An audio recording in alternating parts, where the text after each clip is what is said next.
All right, guys, 2% a month is all you need. This video is going to be me proving a point that you do not need these massive percentages. You do not need these huge payouts. I'm going to show you how to get 525K in funding in 3 stages without doing any more than 2%. I've broke it down very simply. I've made this for my team. Again, if you want to join my team, then the link is down below and I'll just show you through the Discord about stuff that's happened today with my team as well. It was a positive day, made 1% today, so that's all right. That'll do. Won one, lost one, had 1%. That'll do. All right, move on to the next day. Not bad to start the week off with 1% profit. Now, I know this isn't going to sound sexy. This isn't going to be amazing for you. This isn't going to be like, oh, you could do 1 to 10s and pass a funded account in one trade and all that stuff. Like, if you take it realistically, guys, this is all you need. Now, let me know in the comment box down below if you agree, disagree. Again, it's good to have a debate on what you think is the correct way to go about it. This is just how I think and what's the most realistic and honestly the most achievable for most people. Like, if you can pass a funded account, you can make 2%. If you can make 13% just to get your foot in the door, because that's technically what you need to make, guys. Most prop firm accounts are 8 phase 1, 5 phase 2. So that's 13% gain. If you can make 13% gain without losing 10% overall in that time, without losing 5% in a day, but sticking to their rules, you can make 1 or 2% a month very comfortably. So let me just go through this, break it down, and then I can explain my thought process through this. All right. So this is how to get access to 525K in 3 stages. All right. And when you get to the end of this stage, you won't have any expenses, aka all these accounts will be risk-free. You'll have access to over $500,000 funding, and this is all you need to make 6 figures a year. Dollars, mind. So obviously, if you're from the UK, it's slightly less, but you're still going to be top 10% of earners.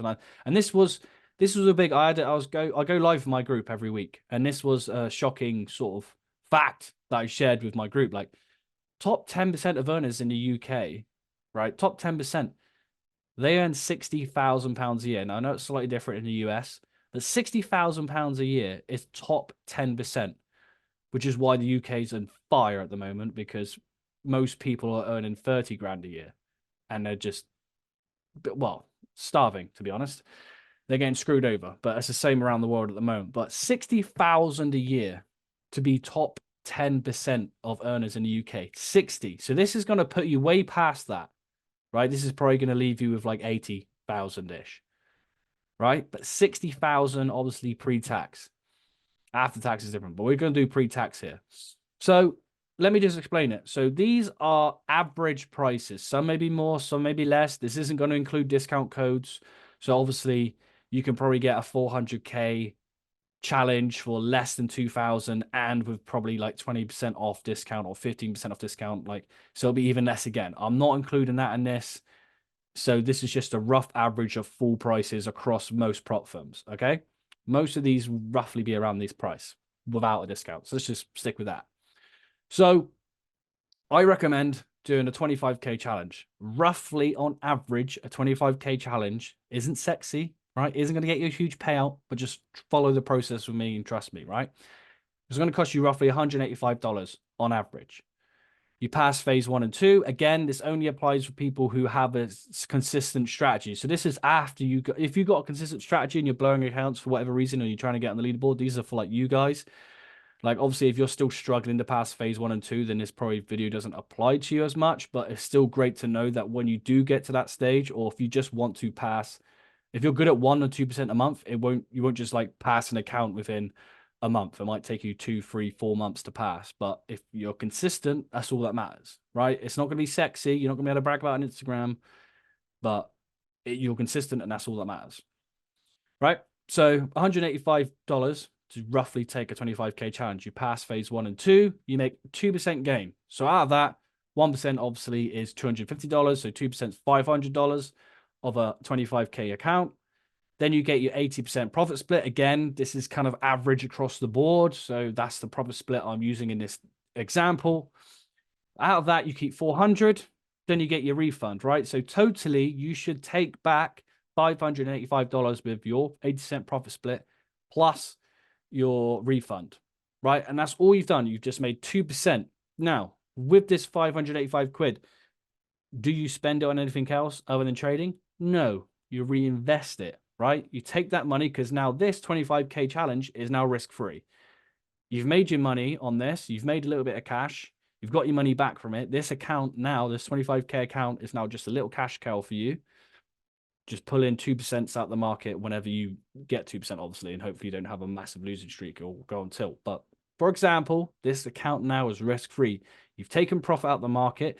You're now reinvesting that profit. So it's also tax deductible as a business standpoint, right? You're taking your profits and you're reinvesting them back to do a 100K challenge. Now, $500 is roughly the average price of a 100K challenge. Do the same steps again. You make your 2%, that's $2,000. You get 80% profit split, that's $1,600 in your pocket, plus the 500. Now you got $2,100. Now, do you go mental and buy a load of nice stuff? No, right? This account now is risk-free. Okay, you've made a little bit of profit. You've got your money back. You've now got 125K in funding. That's risk-free for you losing money because you've already got your money back out the market and your refund. Just think about that, right? You've got no money to lose. If you go on tilt now, these two, you haven't lost anything. You've actually made something, okay? But you take that $2,100 and you put it into a 400K challenge, right? And you do the same process again. Now your 2% on 400K is $8,000. Just think about that. By doing the same process as what you've done on 25K, doesn't sound sexy. Oh, I'm only made 500, but doing the same process on larger funding, you're now at 8,000. Now that does look sexy, but it's still only 2%. You're not going to be on top of the leaderboard. You're not going to be the top G. No one's going to think you're amazing by just getting 2%, right? And that's fine because no one cares about those people. You just want to do you, be consistent. Nothing sexy, nothing fancy, just consistency, right? 2%, 8,000. You keep 6,400. You get your $2,000 refund. You now got 8,400. So overall, by doing this process, you should be you should be left roughly with 8,400 in your bank with now 525K in funding that is now risk-free. Risk-free. Right? You've now got 525K following 3 steps, just making 2% on each account. Nothing sexy, nothing fancy, just 2%. Just do 1 to 2 or 2 1-to-1s, whatever your system is. Nothing doesn't have to be like a 1 to 10s, right? That's not consistent. The very, very, very few make it consistent, but that's the very few. I'm talking about what most people should be able to achieve if they can pass funded accounts. If you can pass funded accounts, you should be able to make 1 to 2% in a month, right? So you've gone from 25K to 100K to 400K. You now got 525K in funding. Now, here's the best thing, right? I don't recommend linking accounts together unless you have like loads, right? If you have like 2 million in funding, depending on the size of those accounts, like if I had 5 400K accounts, I would still trade them separately. And the reason being, as I shared this with my group as well, is if I make 2% on a Monday, I'm now processing that payment. I'm not touching that account again, and then I'm going to trade a different account on Tuesday, right? And then if I make 2%, I'm not touching that account again. I'm going to trade a different account on Wednesday. And if I lose on Wednesday, that's fine.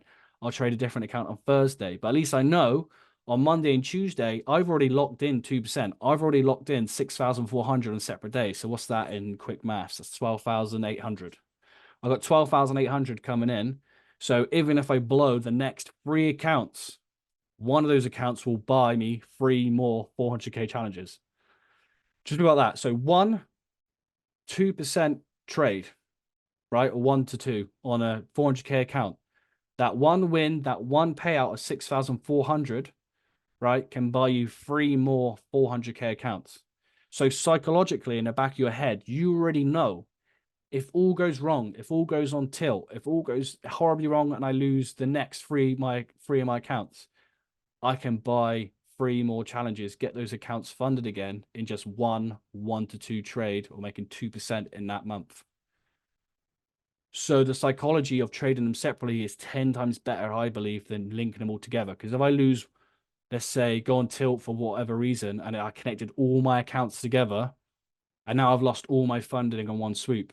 Whereas I've made 2%, secure that payout, process it, focus on a different account. Don't try and get that one account to like 20%, 30%, 10%, whatever. Name it 2%, process it, forget about it. I know in the back of my head that's going to come through. So if the next couple of accounts go horribly wrong and tits up, I can already replace that lost funding with that 1 to 2% payout. And that's how I see it. That's why I always say trade them separately, unless you got a ton, right? Which very rare amount of people do have a ton where they literally just can't manage them all. I would link some of them together, but not all of them. Again, I'm not going to put all my eggs in one basket, right? Imagine if you took a trade on NFP and you blew your daily loss limit by just mad slippage, but you lost all your funding. It just doesn't make any sense. Like, you can take that risk if it's only affecting one of your accounts. So let's say you got 4 accounts and you're like, I see a great trade in NFP. I want to place it. I can risk my 400K funding, not 2 million in funding, you know, or 1.6 if you got 400K accounts, you know. But that's how I see it. It's not putting all your eggs in one basket. And again, spread this out against different prop firms, because as we know, true forex funds have gone now. We don't know what's happened with them or when they're going to come back, but separate these accounts out. So maybe get 400K of FTMO, the funded trader, SFT, you know, just spread, diversify your risk with these different accounts. Make sure that how you're trading them makes sense with the rules, and you're not going to be like trading one way that meets rules in this one, but violates rules on that one. Make sure they're all in sync with the rules wise and what you can and can't do. Very important. But just following this step, guys. Trading these accounts separately, not including 400K accounts, but just trading these accounts separately, right? You do $500 on that one, you do $1,600 on that one, you do $6,400 on that one. Just combining them, right? Just trading them once a month. That gives you a 2% return on each of these accounts in a month. Gives you 8,400. Times that by 12, you got just over $100,000. That's all you need to do. You don't need to have millions in funding. You don't need to spend millions on challenges. You reinvest your challenge profits into more challenges and just aim for 2% in a month. Like, some people can do that in a day. Some people can do that in a week. All right. I'll show you the example today in my group of what we did. I go to wins. Right. And this was me this morning. Where am I? This was me this morning. Again, that's a 1 to 2. That's 2%. Done. This is a student of mine, did the same trade. There's his 1 to 2, 2% for the day, done, right? And then I took another trade, took an L on it, and then finished up. So these are my 2 trades, took an L on it, then finished up with 1% for the day. All right, but that's it. Nothing sexy, nothing fancy. Hopefully you learned a lot from this, guys. And yeah, I'll see you on the next one.